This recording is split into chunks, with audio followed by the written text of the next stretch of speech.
Welcome to NEK VT Rocks. And my guest today is Scott St. Onge, and I see from your card that you're a chaplain. Yeah, for the state of Vermont. Well, I register the graves registrations when a member dies at one of the posts. We register that through the state, and it goes to national, and then national will send out a notice to the posts. Okay. And it comes off the roster. So it's not a chaplain in the religious sense. It is. It is. Yes, it is. Yep. Open prayer, closing prayer. Non-denominational or? Right. That's cool. Yep. And a lot of times when we're at functions for the state, they'll have me say grace before a meal, or do a prayer for some other. Yeah. So it is. It's an actual chaplain's job. Cool. When I introduced you, of course, I forgot to say that you're here and we're going to talk about the VFW. Yep, Post 798 in Newport. Wow. Veterans of Foreign Wars. I'll never remember the number. There are several veterans organizations in this area. I was surprised how many. Yeah, there are. The American Legion's another big one. We have the state commander for the state of Vermont for the VFW is also a post commander for the Legion in North Troy, Jeffrey Young. He does a fantastic job between the VFW and the Legion. Right. And then we have the Combat Vets Motorcycle Association, which I'm also part of. So I'm busy most of the year. Is that the same as the Eagles? Or no. That's separate again? It's all separate again, yes. Yeah. So people have the choice of where to go. Oh, certainly. And all the organizations in Newport are great. Very, very good. They always work with the community. They try to raise money when it's needed. And that's the great thing about our veterans posts, the VFW especially, where everything that we get, we try to give back. We give back to the community. We give back to the veterans and the families. The auxiliary, Gordon Brown, Annette Brown, Emily Chatterton, all those guys are such an exceptional crew of people to work with. They do so much, way beyond what should be expected of anybody. And that's why the VFW Newport is able to do so much, because we do have a lot of people that really, truly care. Like Thanksgiving dinner.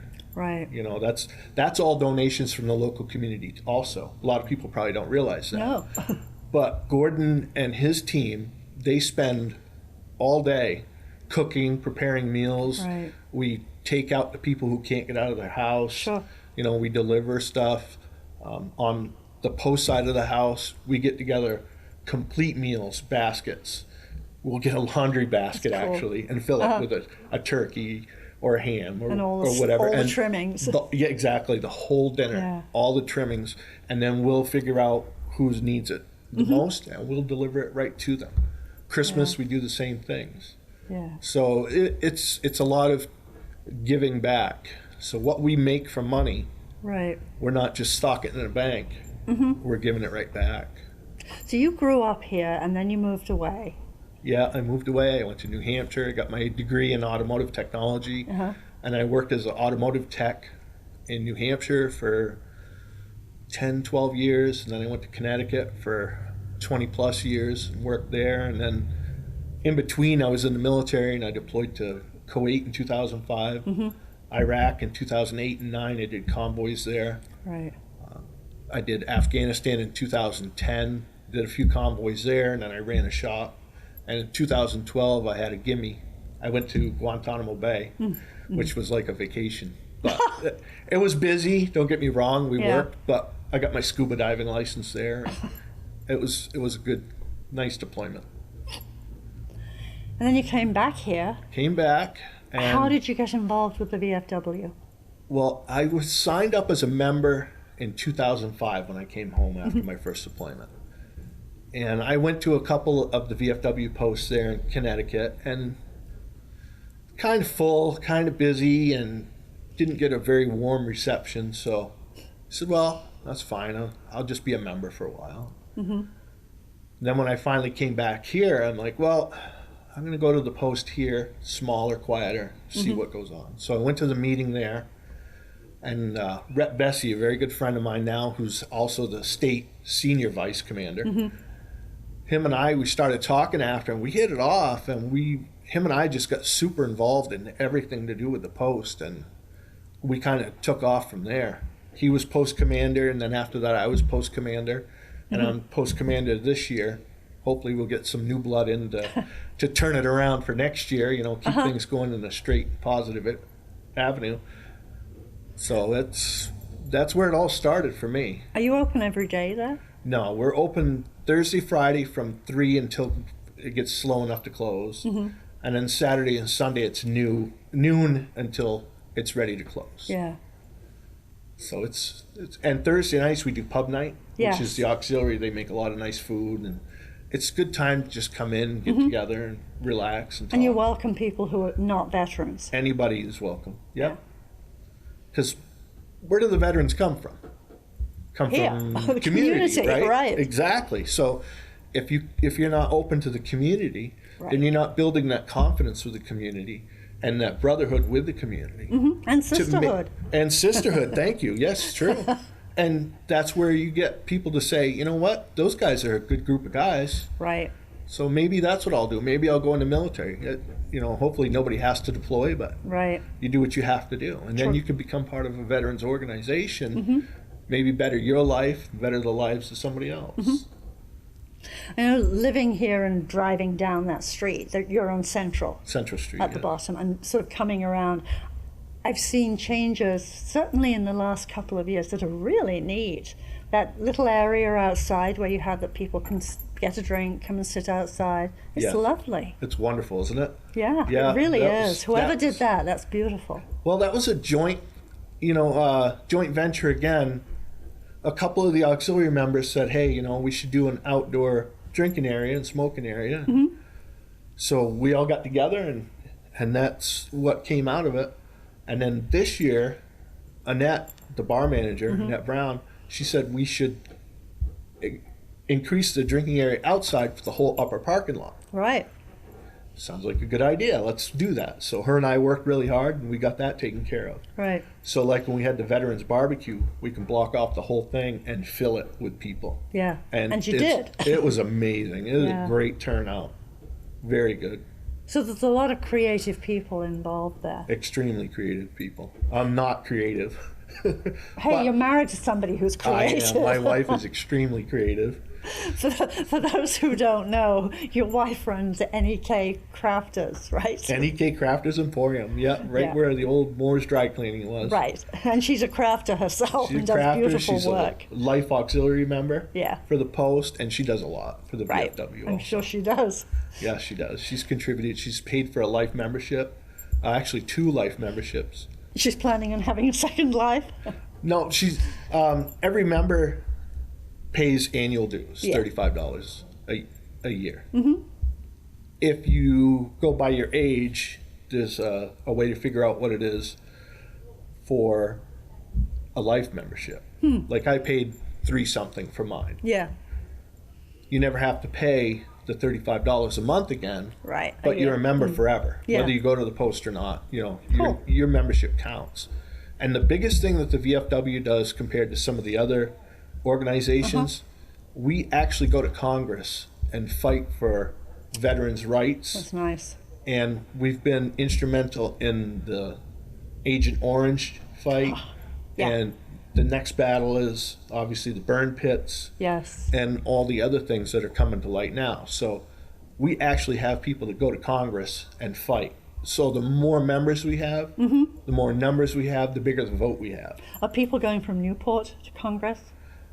Yes, Good. the higher leaders in all the positions have an opportunity to go to Washington, D.C., and they call it storming the Capitol.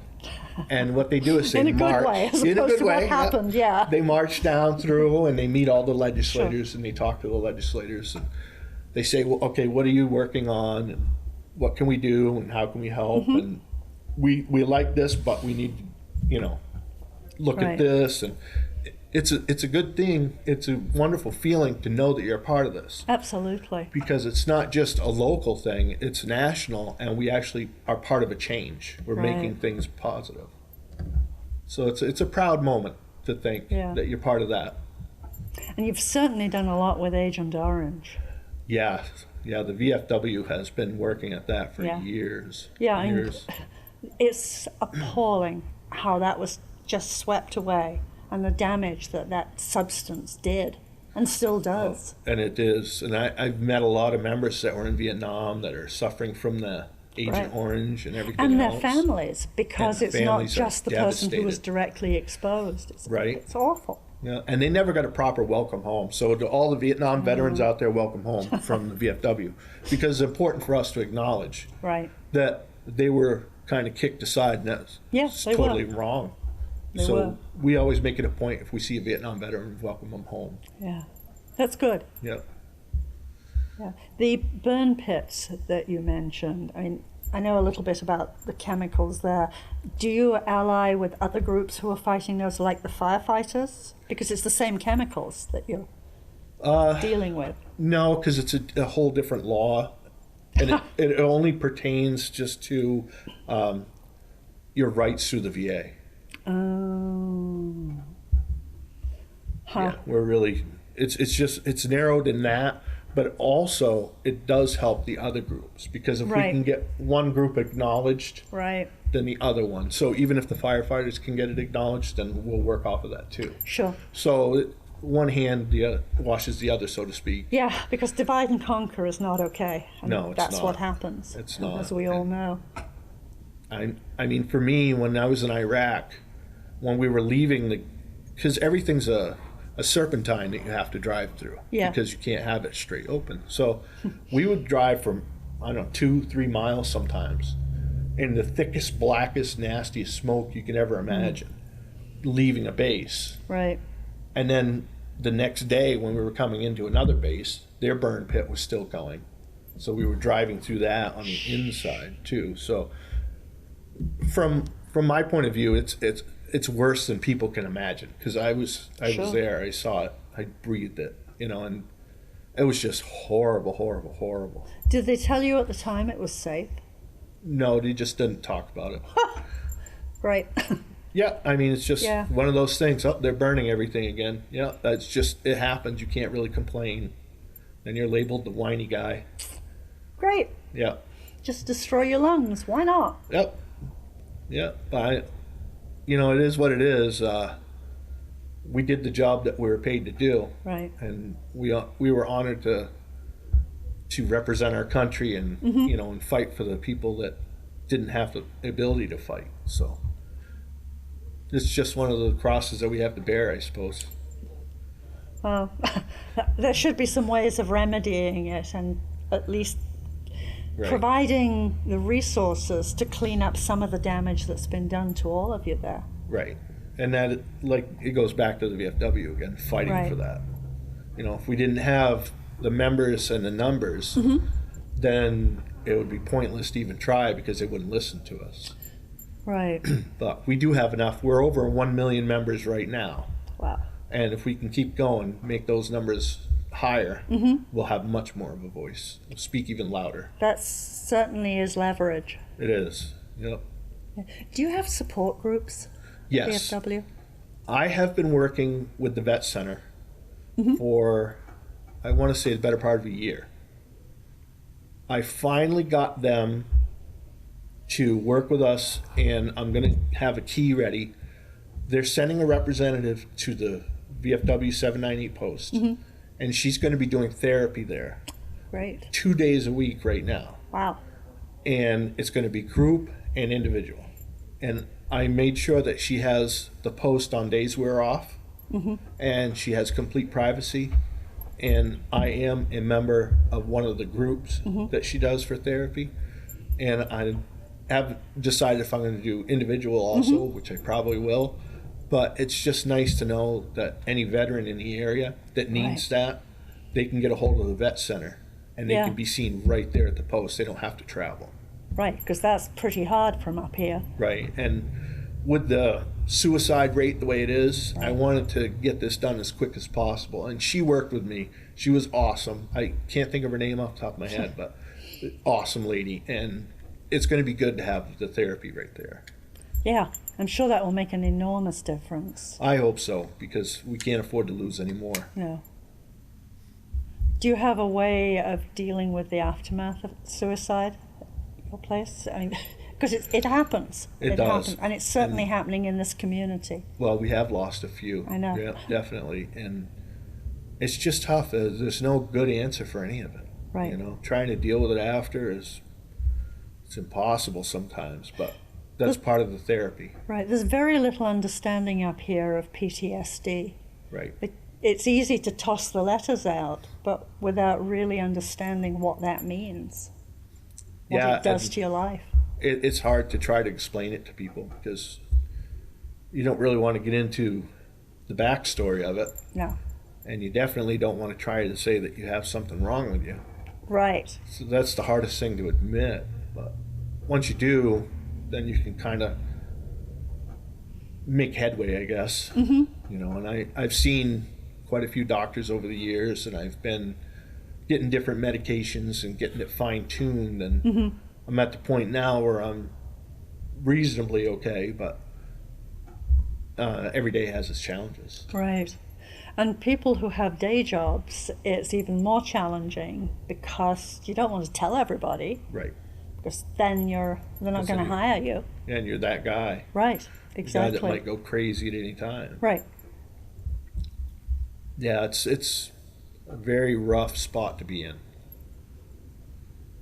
I don't envy it at all for anybody that's trying to do, you know, younger guys with kids at home and whatnot. Right. That's so tough. Mm-hmm. I'm older. All my kids have grown up, so I could be in it. They're out of the house, right? Yeah, so I can be miserable all I want. Except you have a wife and cats. Yeah, the cats don't judge. The wife does a little bit. But yeah. Yeah, she makes it a little easier on me. She does a good job. Yeah. Yeah, you would think by now, because the letters are bandied around, everybody talks about PTSD. Right. But I don't think there really is that in-depth understanding of what it means. No, and from the therapies that I've been to, the one thing that I've learned is that your fight or flight is stuck on fight. Right. And as soon as something happens to push you over the edge, so to speak, mm-hmm. your brain shuts off logical thought and right. you just switch to anger and the fight mode. Yes. So it's very, very hard for me to realize when I've been triggered, and Christine is there to remind me. And it takes her a while sometimes, but right. she can kind of talk me down, so to speak. Took a long time, took many years for that. But we're finally getting to that point where I can. And a lot of my stuff too is I stay home. I don't mm-hmm. really do a lot, just for the VFW, and that's part of my therapy too. I was going to say, isn't that a lot that you're doing for the VFW? Yeah, but knowing that I'm giving back to my brothers and sisters, sure. that helps, and it makes me realize at the end of the day that I'm useful. I think that's key. You have to remind yourself that mm-hmm. you are useful. Right. You know, if you don't feel like you have a use, then that's where things start to go down that slope. And right. I would never want anybody to feel like that, ever. And that's another thing about being part of the VFW. Mm-hmm. If you do feel that, you can call one of us and talk to us, because we all have been the same place they have. Right. So that's another thing about being part of Chaplain too. If somebody needs somebody to talk to, they can call me. That's you. Anytime. Yeah. You know. And I leave my phone on at night. I'm deaf, so I may not hear it ring, but it's on. However, it's important that you don't burn out too. So. Right. But I have a lot of support yeah. with the other officers. That's good. Both at the post and the state level. Mm-hmm. It's a great organization. I would recommend it to anybody that's either served or has received hazard duty pay. Right. And if you've been in any of the combat zones, and some of them are a little funny too, like if you were in West Germany before 1990, you were still considered a World War II vet. So you can get in under that. I mean, excuse me, if there's any question that a person has, they should always call the post. Right. You know, we can sort out if you're eligible or not. How on earth did being in Germany before 1990 make you a World War II vet? Western Germany was still under U.S. occupation. Right. Until it was 90 or 91. So then you can still get in under that. Cool. It's kind of a gray area. It's a nice back door. It's worth having. It can get you the help you need. Right. And Korea is the same thing. If you were there within certain years, even after Korea was done, because that was just an armistice. It was never a... It never went away. Right. So there's another gray area. Yeah. Sort of forget that we have been in a state of perpetual war for decades. Decades. And that just hits generation after generation. Right. The only thing that changes is the name of the war. Yeah, exactly. Yep. And in 2010, when I was in Afghanistan, my son was in Afghanistan on the other side of the country in the Army. Huh. So that was unique also. What a weird feeling. Yeah. Did you ever have contact with him when you were both there? Yeah, we had those little Roshan phones. Remember the old Nokia 5150 phones? Well, we could buy those in Afghanistan, and we could get a phone card, call home. You know, you could talk for quite a while before you had to buy another phone card. But my son and I could call and talk to each other whenever he was free or I was free. That's great. And it was kind of nice to be able to just pick up a phone and say, hey, son, how are you? It was also weird because at the end of the day, when you shut the phone off, and you're like, geez, I hope he's okay. Right. Because between us, we had schedules that were different, and there were 3 or 4 days at a time that I couldn't call, and there was 4 or 5 days at a time that he couldn't call, so we didn't know, but we just tried not to think about it. Just did our jobs. Right. In some ways, it reduced the isolation, but it upped the ante as well. Exactly. Yeah. Did he come back okay? He came back. He was okay, yeah. Good. Yeah, he lives in New York. He's got a wife and 2 children, and just bought a new house. He's doing very well. I'm proud of him. He's a good kid. Great. Did any of your other kids go in the Army or Air Force or Navy or military in any form? No, I was in the Navy Seabees. Yeah. And Jeffrey went in the Army. He was a military police airborne. So he went through airborne school. He was jump qualified. Yeah. And he was an MP in the Army. So, he did quite a lot. Is there a VFW where he lives? Yes, there's quite a few around, actually. There's, I think, 23 in the state of Vermont posts. Wow. Which was like 53 years ago. And they had 5 districts. And now we're down to like 23 posts with 3 districts. So if we can't afford to lose any posts. So membership is also key for that. The more members we can get around the state and keep these posts open, the better we are. You know, so there's much more word from Newport than it would be if it was grouped together in a tri-state. Right. So you're really a membership-driven organization. 100%. Volunteer membership organization. Yeah. I know you were collecting on the street a couple of Saturdays ago. Yeah. The boot. We do the coin drops twice a year. Yeah. Yeah, people are very generous around town. They give us a lot. Some people that really don't have anything to give, they still give as much as they can. Yeah. And it's amazing to see how much love we get from the community in that respect. Because, again, whatever money we collect ends up going back to the community and the veterans. Right. We don't do it to pad the account. We just try to keep the doors open and do as much as we can. Sure. Do you get any help from the military? No. Amazing. No, it's not amazing, but it should be amazing. Yeah. Well, I mean, after you're out, even while you're in, as long as you've deployed, you can be a member. And that's what helps us. Right. You know, the members. So I guess in a way you could say, the military helps, but they don't really give us money. The military-industrial complex gets so much funding and spends so much money, sometimes really foolishly, that it would be really nice if they did support organizations that are helping, that are cleaning up the mess they made. Yeah, I can understand that point of view. It would be nice to get some sort of stipend from them every year. Yes. It would. Maybe that's worth putting in the next time you go and bang on their door. Right? Oh, another one, yeah. Why not? Sure. So, hey, when they go to the Capitol, they could always say something. That's right. You know? Why not pony up a couple bucks for us? Particularly when there's all that COVID money this year. And you guys have been doing an amazing service because you've kept people sane at a time when there wasn't much else that was sanity producing. Yeah, we were closed for 10 months. And during the closure, my buddy Rhett and I, he's quartermaster and adjutant at the post. So we work very closely together. And he and I were talking. And he said, all right, let's print out the list of members and go door to door and check on all these guys. Awesome, let's do it. Yeah. So we started with the oldest member and worked all the way down to 50-year-olds. And we went door to door to check on them. And I was surprised there were a few of them that were like, oh yeah, I do need something. I do need help with this, or I have questions about that. Well, how can we help?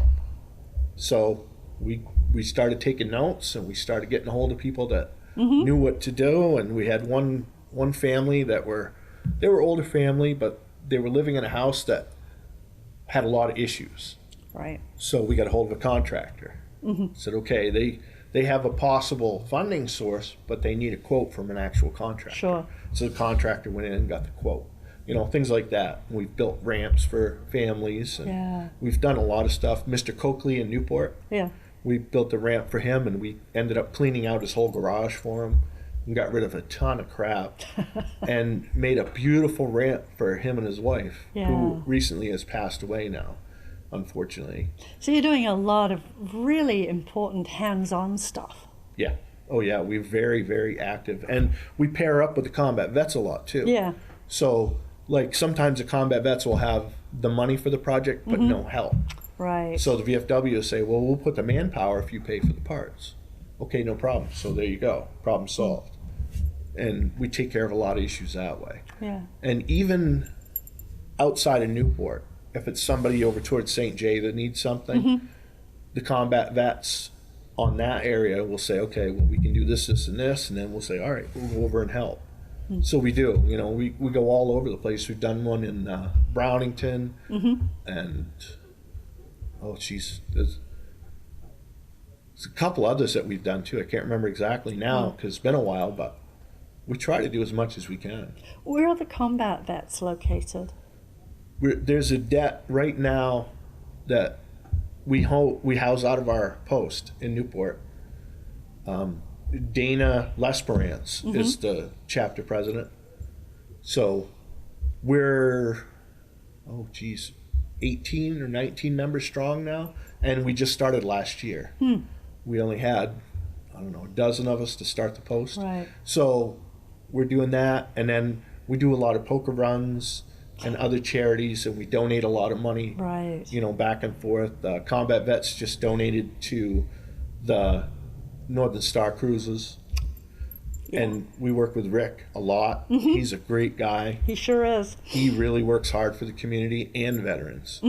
So we try to pair up with him as much as we can, too. That's a great duo. Yeah, and anything that we can do outside, like we do combat vets a lot. We'll go over and support the Legion if they have something going on. Right. We just try to balance it out and help anybody. And we try not to work against the local clubs. Sure. Like if one club is having an event that we know about, we'll schedule an event on another night. Of course, this summer was crazy because everybody wanted to get out at the same time. Of course. There were so many events going on at the same time. Because there hadn't been any for so long. Exactly. There was just nothing forever. So we did that, and it was a busy summer. It was a hectic summer, and sometimes we were doing 2 or 3 events a day. Wow. But we got there. You know, we made it work, and it was a good year so far. We're just what do you hoping. have coming up soon, apart from Thanksgiving? There's going to be a Halloween party. Oh, cool. I My know. favorite holiday. Oh, mine too. It's my anniversary on that. Nice. 18 years this year. But we're going to do, it's not going to be on Halloween this year because there's so much going on. Right. It'll be the Saturday after. But we're going to do, the auxiliary does a harvest festival. And they have hay rides and things like that. So what we're going to do is we're going to combine, and they're going to have a trunk or treat along with the harvest festival. Sure. So it should be large. It should be a large gathering. We probably won't do trunks as in car trunks. We'll probably decorate tables so that the kids They can look like trunks, right? right, so that the kids can walk around Yeah. and have a good time and go on the horse rides and Sure. then whatever else that we have. We haven't really sorted it all out yet, but And so it's going to be down at the VFW right in the building? back parking Yeah. lot, I believe, right now is the plan. Because we have all the parking and the pick and shovel's been great to us. Yeah. They're awesome. You're so close. Oh, I know. It's just, but they're convenient. incredible. They've done so much for us Yeah. this year, and I just want to thank them.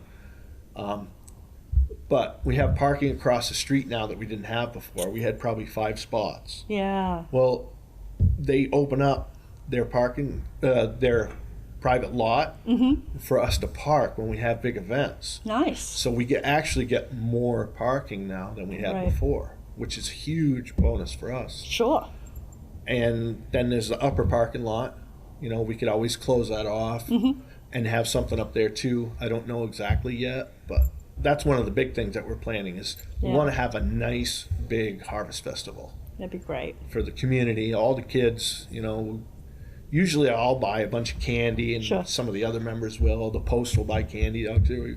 There'll be more candy than you can count there. So it should be a really good time. It's great. We are out of time. Oh, that was Say, fast. I know, it always is. So would you come back in the future? Sure, anytime. Great. Yep. Okay, and thank you so much for coming in today. And how do people get hold of you? Well, you can email me. On my email is cbstonge, cm the number 1 at yahoo.com. So Okay. SEABEESTONGECM and the number 1 at yahoo.com. Okay, that can go up on the screen as well because Okay. I'd never remember that. Oh, no, it started off as a joke way back when I made first class in Yeah. the Navy, and then it just kind of stuck. So now it's like, oh, that's so much regret of having that long email to try and write out or tell anybody. Because it never fits in those silly little spots. Never does. And my Right. phone is on my cards, Yeah. 461-3380. That's my cell phone. Okay. Well, thank you so much for coming in. Oh, thank you for having me. I appreciate it very much. Thank Very you. welcome.